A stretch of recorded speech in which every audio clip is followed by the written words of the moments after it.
स्वागत करते हैं आप सभी का। हमें जो इस समय लाइव देख रहे हैं हमारे सोशल मीडिया प्लेटफॉर्म पर, हमारे साथ हैं दो वरिष्ठ नेता कांग्रेस पार्टी के, हमारे देश के पूर्व वित्त मंत्री आदरणीय P Chidambaram ji,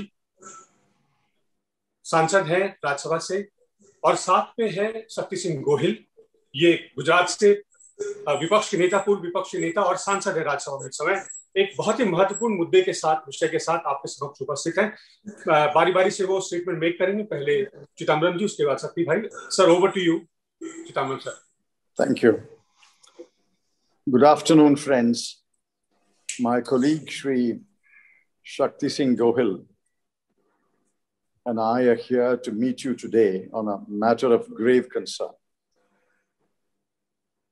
We are shocked, and I'm sure you will be shocked too when you come to know the facts.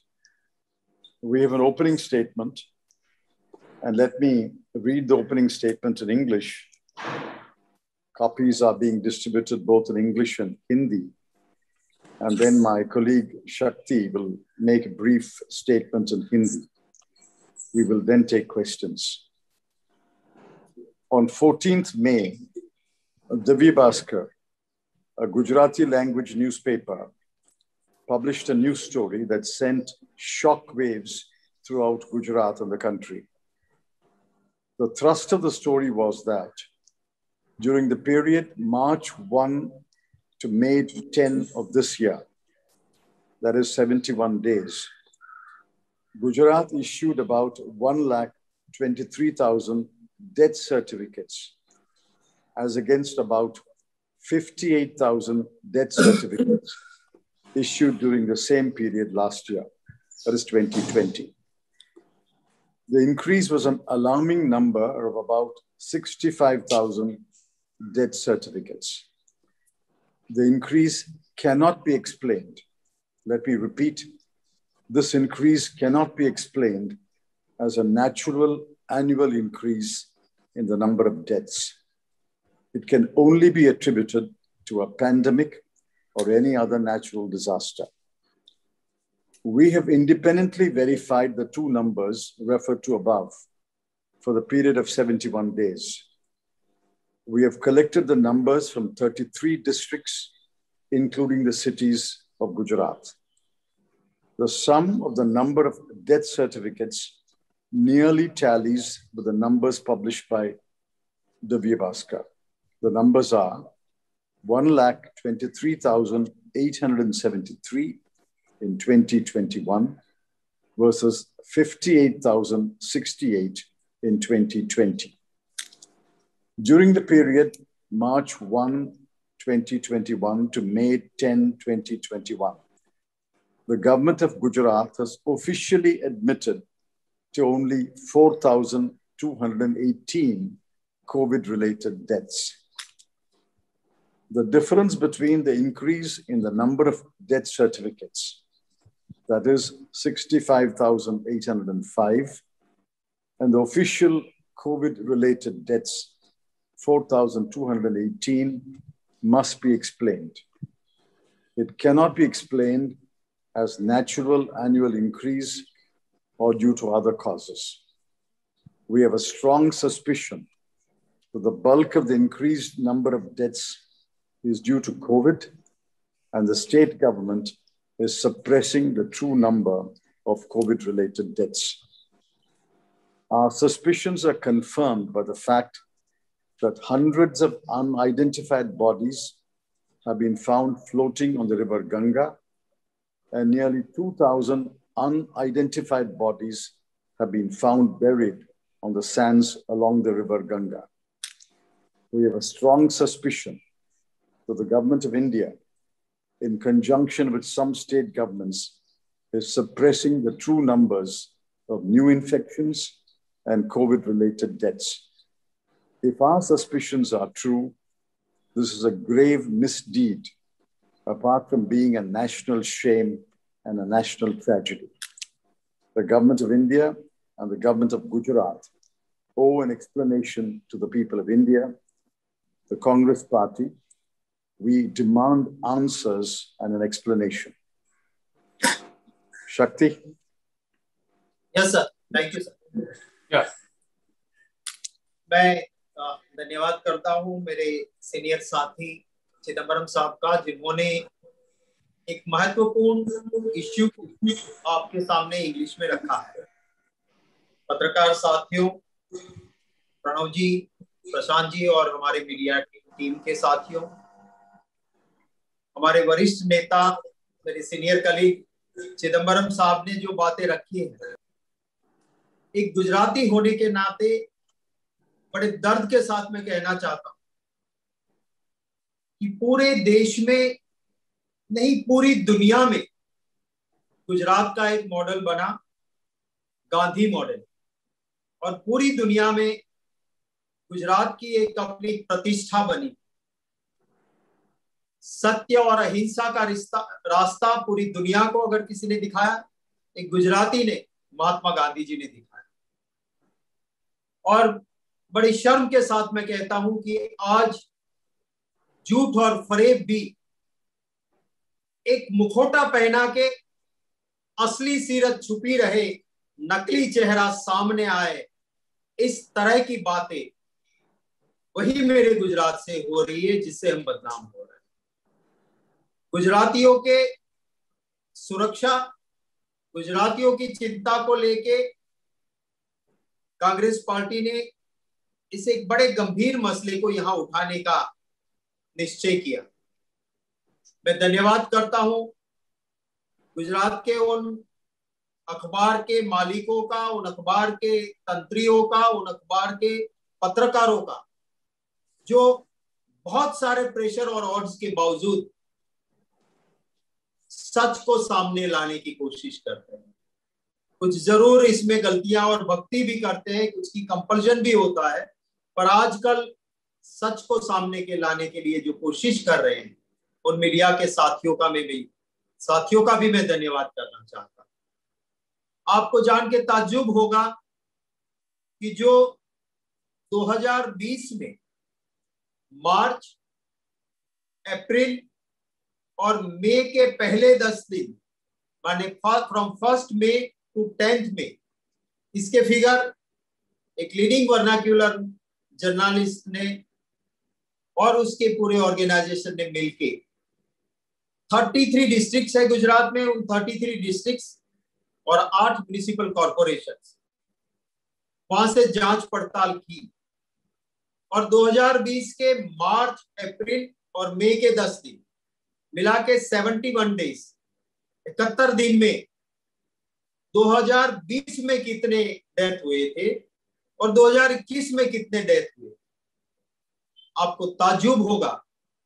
50% से ज्यादा इन 71 दिन में जो डेथ सर्टिफिकेट इश्यू हुए, और डेथ सर्टिफिकेट किसी की डिग्री की तरह फर्जी नहीं होता है, डेथ सर्टिफिकेट तो सही होता है।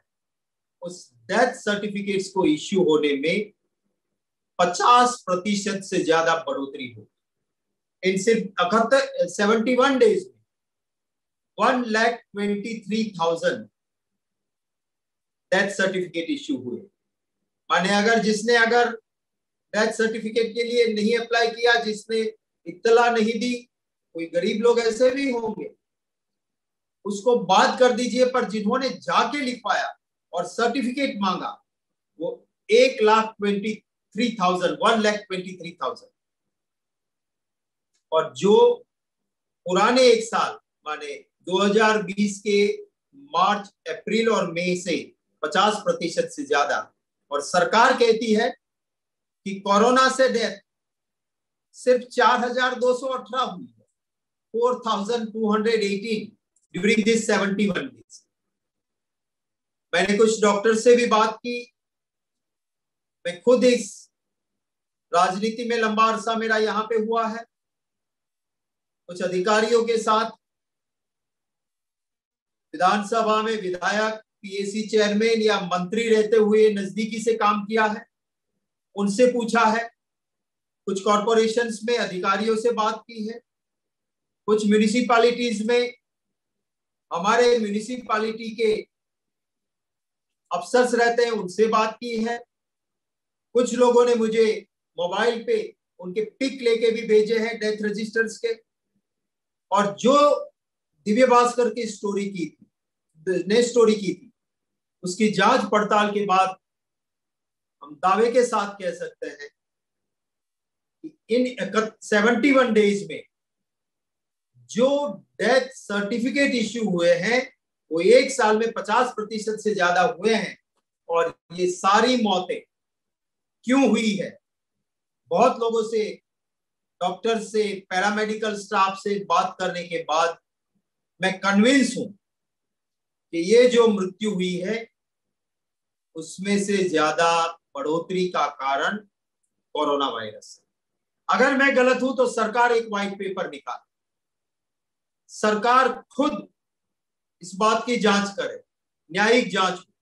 मैं कल रात को भावनगर डिस्ट्रिक्ट का एक छोटा गांव लिमड़ा में रुका था, जहां पे पूरे साल में 4 से 5 मृत्यु होती है, आखिरी 2 महीने और 10 दिन में 38 डेथ्स हुई है।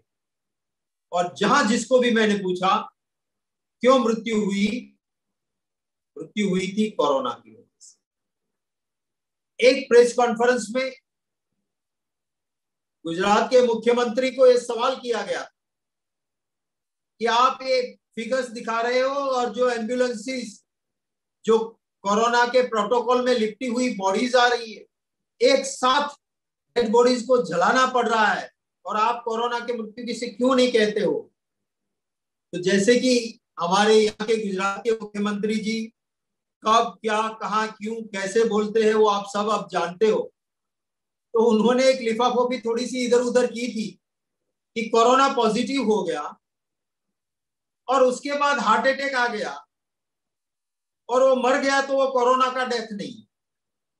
अगर कोरोना पॉजिटिव हो गया और बाद में उसकी किडनी फेल हो गई तो वो कोरोना से मृत्यु नहीं है। ये साफ दिखाता है कि कोरोना जब होता है कहीं ना कहीं ऑर्गन्स को डैमेज कर लेता है।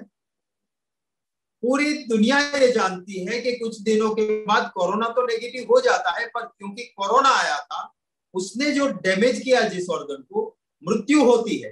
अगर कोरोना नहीं आया होता तो ना उसको हार्ट अटैक होता, ना किडनी फेल होती, या ना लिवर फेल होता, ना ब्रेन स्ट्रोक आता, ना लंग्स फेल होते। डॉक्टर्स ने मुझे बताया कि सरकार मरते वक्त अगर कोरोना पॉजिटिव नहीं था तो कोरोना की डेथ नहीं है। एक फरेब और झूठ है। मैं देश के प्रधानमंत्री जो गुजरात से आते हैं, मैं उम्मीद करता हूं उनसे कि हिम्मत दिखाए, सुप्रीम कोर्ट के सिटिंग जज या पार्लियामेंट की जॉइंट कमेटी के जरिए ये जो मृत्यु हुए हैं और डेथ सर्टिफिकेट इश्यू हुए हैं और ये जो गफला चल रहा है उसकी सच्चाई की जांच हो। जब तक आप सच का सामना नहीं करोगे उसका सॉल्यूशन नहीं निकलेगा। आज गुजरात में लोग बहुत बुरी तरह से मर रहे हैं, ना ऑक्सीजन है, ना आईसीयू बेड है, ना रेमडेसिविर इंजेक्शन है, टॉसिल जिम्बा तो मिलता ही नहीं है। और अभी अभी जो फंगल इन्फेक्शन पोस्ट कोरोना शुरू हुआ है उसके लिए इंजेक्शंस चाहिए, वो इंजेक्शंस नहीं मिलते हैं। सरकार दावा करती है और कहती है अब हम उसको टैबलेट्स दे देंगे। ये मजाक है। लोग जिस तरह से बुरे हाल में हैं, मैं पत्रकार साथियों को भी जिन्होंने ये बिल्कुल इन्वेस्टिगेटिव जर्नलिज्म किया है उनको धन्यवाद करता हूं, पर सभी को रिक्वेस्ट करता हूं कि एक ऐसा माहौल बना है वहां आप भी अपना मजहब निभाइए, सच्चाई सामने लाइए, और तभी लोगों के लिए सरकार जागेगी। कुंभकर्ण की निंद्रा में ये सोए हुए हैं, इनको जगाने की अब जरूरत है। धन्यवाद। प्रणव भाई। धन्यवाद शक्ति भाई। Thank you everyone.